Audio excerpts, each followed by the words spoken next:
Isang mapagpalang araw mga kapamilya. Pagdating ni Lara at Felix sa shipyard, agad silang nabigla sa nadatnan nilang eksena. Nagkalat ang mga bangkay ng tauhan ni Lara at halatang nagkaroon ng matinding bakbakan sa lugar. Ngunit mas lalong nag-init ang ulo ni Lara nang malaman niyang nawawala na si Dato Rakman. Hindi niya matanggap na may nakaagaw pa rito sa kanila. Agad namang sinabi ni Felix na may hinala siya kung sino ang may kagagawa ng lahat. Ipinakita niya ang larawan ni Jalil, ang anak ni Dato Rakman na minsan ang nahuli ng kanilang grupo ngunit nakatakas rin matapos umatake sa Silver Rex.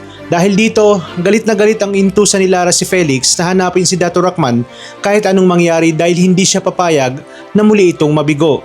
Samantala, emosyonal naman ang naging pagkikita ni Jalil, Jamila at Dato Raman.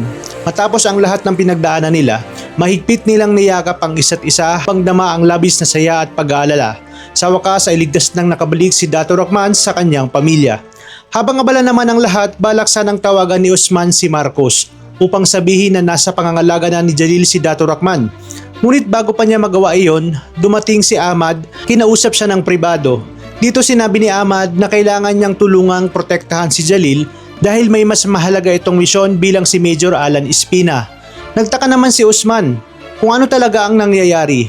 Nilinaw ni Ahmad na hindi pa maaring malaman ang buong katotohanan. Ang laban na kanilang kinakaharap ay malaki kaysa sa inaakala nila. Kaya kahit malapit si Marcos sa kanya, kinakailangan niyang ilihim ang tunay na pagkatao ni Jalil dahil sa pakiusap ni Ahmad.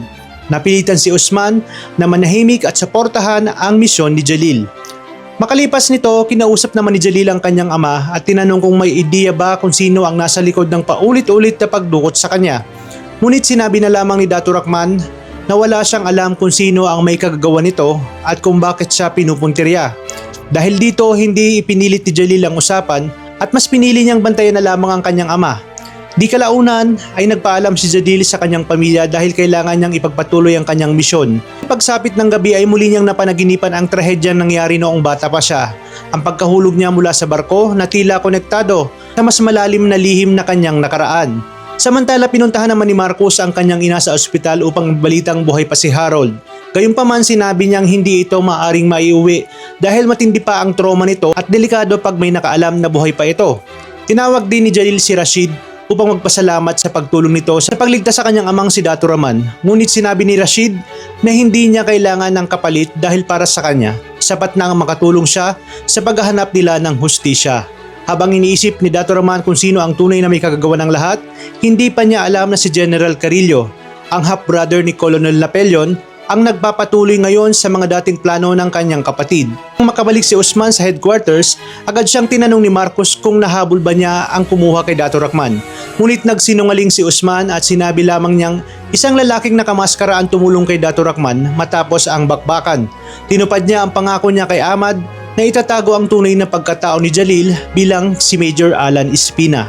Ano kaya ang susunod na hakbang ni General Carillo? At hanggang kailan kaya maitatago ang sekreto ni Jalil? Abangan ang mas tumitindi pang tagpo sa The Blood vs. Duty.